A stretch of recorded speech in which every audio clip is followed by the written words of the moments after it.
Good, happy Thursday morning. It is Thursday, January 30th, 2025.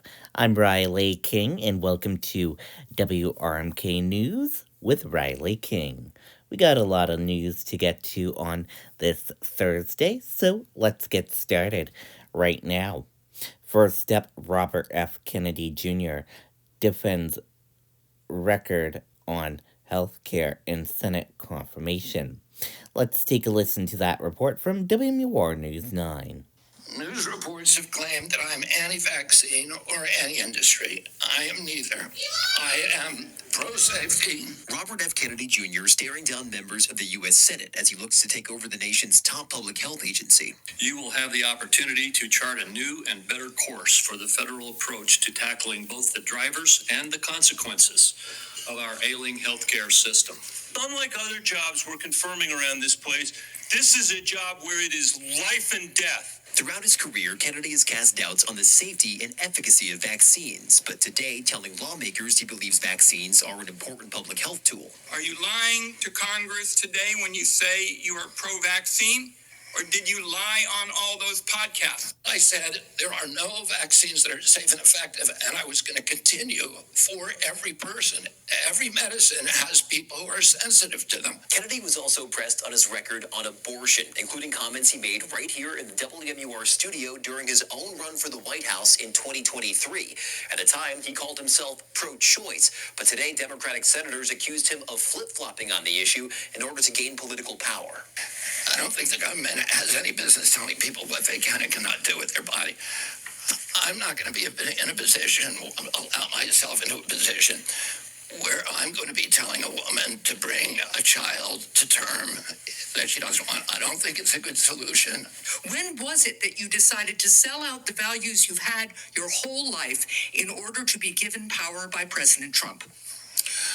Senator, I agree with President Trump that every abortion is a tragedy, that we can't be a moral authority in this country. Right, but that isn't what you said back in New Hampshire. Kennedy will sit for another round of questions with a different Senate committee tomorrow. He can only afford to lose 3 Republican votes to still be confirmed. Ross Ketchke, WMUR, News 9. Okay, and there you go on that report.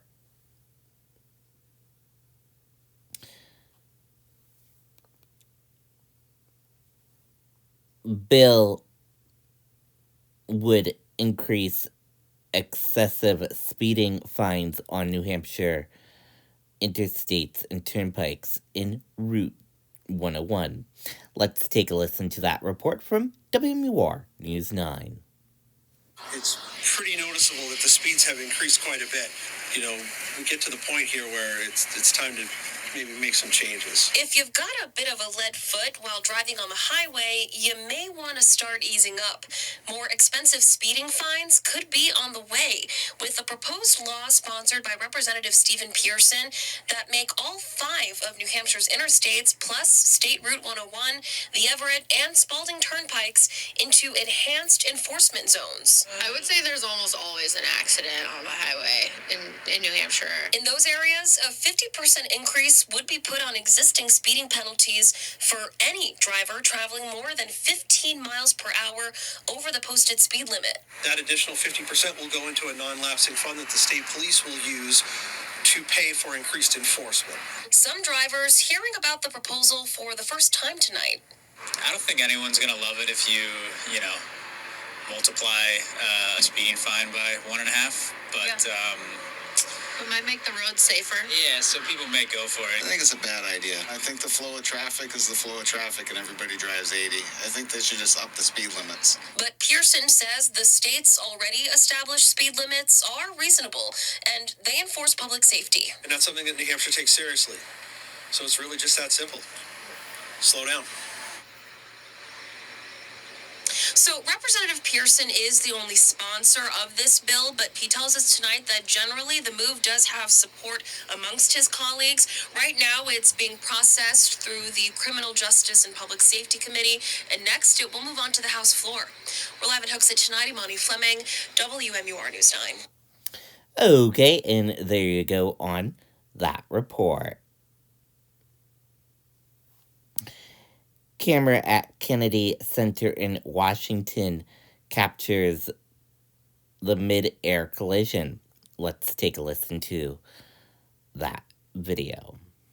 Just seeing this video here on air for the first time. Watch the circled area there. You can see what appears to be an explosion. We'll play this for you several times. This video is courtesy of EarthCam. It comes from atop the Kennedy Center in Washington, D.C. It looks down the Potomac toward where Reagan National Airport is. So what you're seeing there is basically a light coming toward you. That would be the plane's light as it was coming in for landing. Then if you look just to the left of where you see that light low on the horizon, you can make out an object, what we now know as the military helicopter, heading in the direction of the plane before there is then that explosion. Okay, and there you go on that.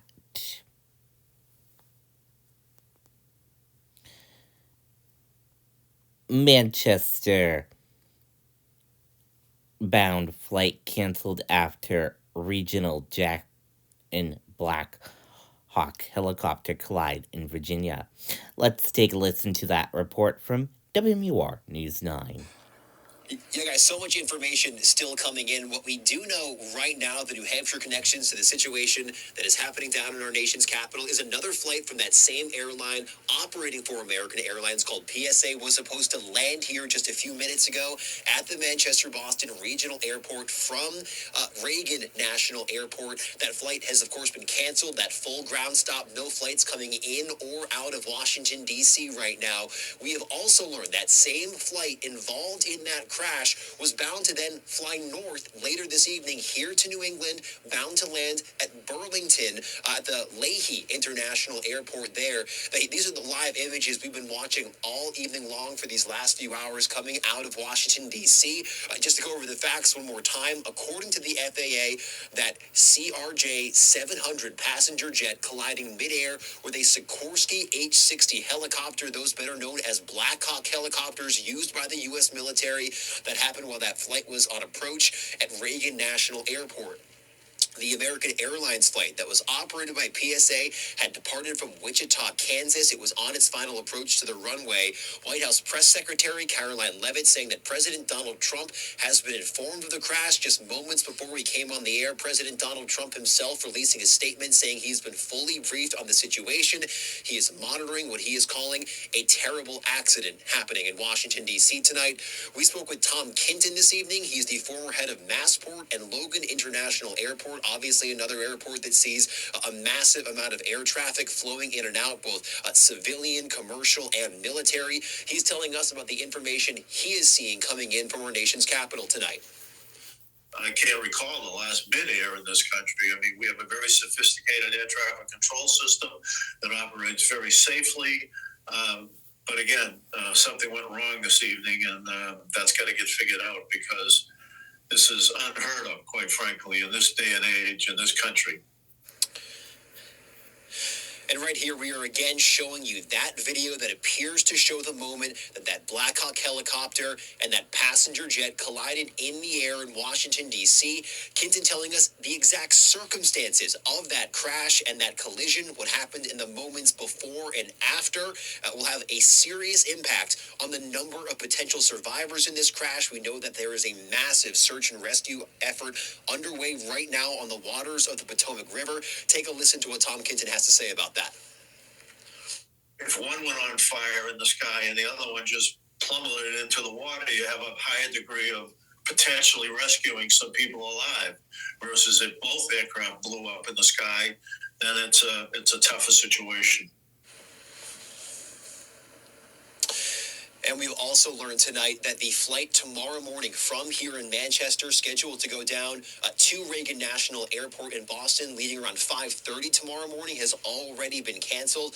That comes as that rescue effort still underway at this hour down in Washington, D.C. This is a breaking story, lots of developing information coming in, and we'll continue to keep you posted as soon as we get new details. Live in Manchester, Ross Ketchke, WMUR News 9. Okay, and there you go on that report.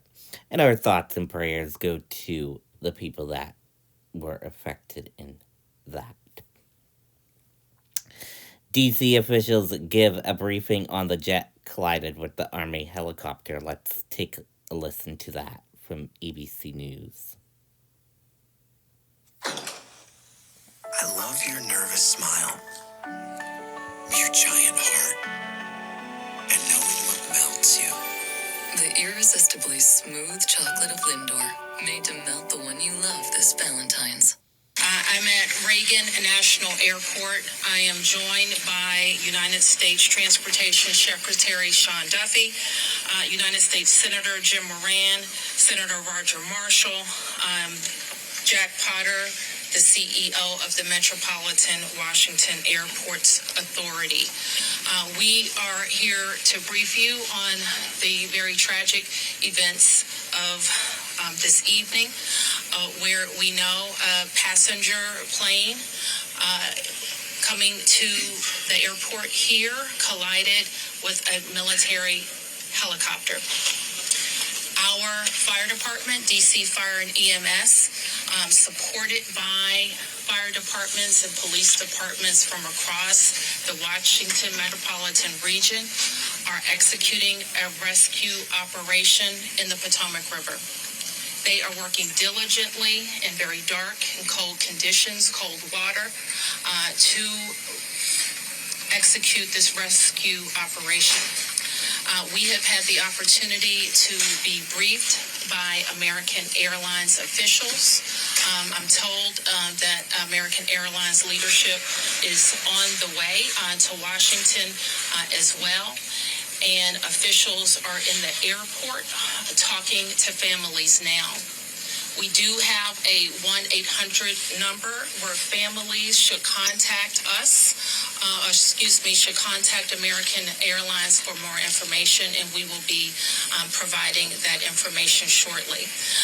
I am going to turn to a number of officials to provide as much information as we can this evening, and we expect to have more frequent briefings at daylight.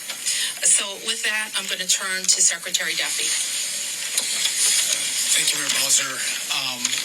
I think for all of us, we want to extend our thoughts and prayers to those individuals who were impacted by the events tonight, their families. We know this is a very difficult time for all of them. I want to join the mayor and everyone here to extend our thank you to the first responders who, again, in very difficult situations and environments, are out there searching and attempting to rescue. Tonight, I spoke with President Trump and his team in the Situation Room. I had a conversation with Secretary Pete Hegseth as well, and then with the Kansas delegation and the mayor and others in leadership, as well as Governor Youngkin from Virginia and Governor Kelly from Kansas. From the Department of Transportation and FAA's perspective, we are going to offer full support to those on the ground, to the mayor, but also to the NTSB, who is going to be conducting the investigation in this matter. We are going to provide all the support that's necessary. Mayor. Thank you. So with that, I want to ask Chief John Donnelly from DC Fire and EMS to provide an update. Good evening, everyone. I'm John Donnelly, Chief of DC Fire and EMS. This evening at 8:48, an alert was sounded, initiating a large regional response to a report of an aircraft crash on approach to the airport. This response includes first the Metropolitan Washington Airports Authority's Fire Department, the District of Columbia Fire Department, the Metropolitan Police Department, and the U.S. Park Police to respond into the area and to sort that out. At 8:58, the first units arrived on the scene and found an aircraft in the water and began rescue operations. This incident has grown. There's currently about 300 responders working. We have boats from all throughout the region, police and fire boats. We have a mutual aid agreement in Washington, D.C., the National Capital Region Mutual Aid Agreement administered by the Metropolitan Washington Council of Governments, and we're all operating under that. We're operating under a unified command. Everybody's together. So we also have requested state police helicopters from Maryland, and the Coast Guard helicopter is working. So this is a state and federal response as well. U.S. Coast Guard's got some boats in the water as well. So it's a highly complex operation. The conditions out there are extremely rough for the responders. It's cold. They're dealing with relatively windy conditions. Wind is hard out on the river. So they're out there working. We're doing everything we can to keep them safe. And with that, I'm going to turn it back to the mayor. Thank you. In Chief Bonnet from MY. I'm Rick Bonnet, Fire Chief of MY Fire and Rescue. Our unit, as Chief Donnelly already alluded to, at 2048, we received an alert from the FAA tower of an aircraft incident involving a commercial aircraft and a helicopter. Our units immediately responded and deployed 3 boats and immediately called for mutual aid resources. Again, as Chief Donnelly said, it's an active operation that's going to last many hours as we continue to work through recovery efforts and rescue operations. This will be ongoing for quite a while. Our thoughts and prayers are with the families and our communities, and we appreciate all DC's support to our agency and our federal partners. So with that, I wanted to turn to the senators who are from Kansas who wanted to say a few words. First, Senator Moran, and then Senator Marshall. Okay, and there you go on that little update. We will keep you updated when we get more info on this and things, but there you go on a little update on that.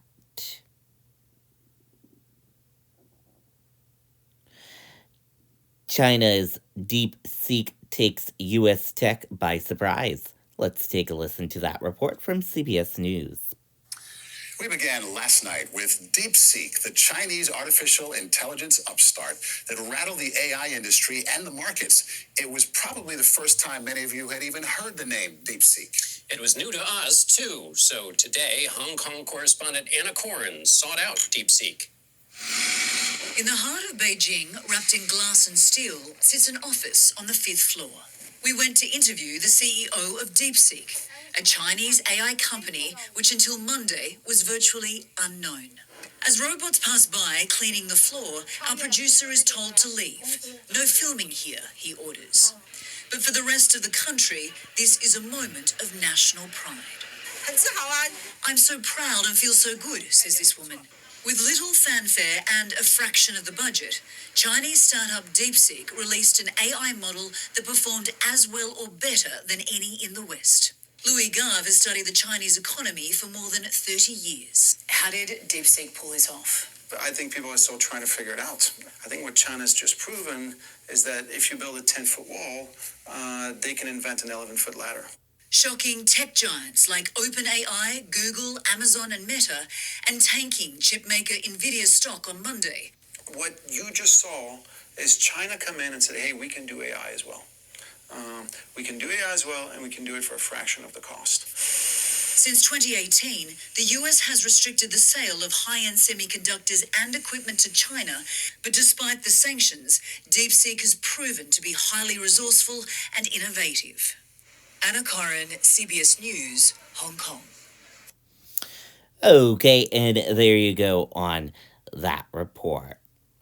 And we're going to switch gears now, and let's take a look at your weather right now. And your weather for today, plentiful sunshine, high 22 degrees, winds west-northwest at 10 to 20 miles per hour. Tonight, cloudy skies early, followed by partial clearing, low around 15 degrees, winds south-southwest at 5 to 10 miles per hour. And tomorrow, cloudy skies with periods of rain later in the day. Snow may mix in, high 37 degrees, winds west-southwest at 5 to 10 miles per hour. Chance of rain, 90%. It's currently fair in 13 degrees, but it feels like -1 degrees out there. And now let's take a look at that traffic for all of you right now and see how the traffic is on the roadways as you head into work today.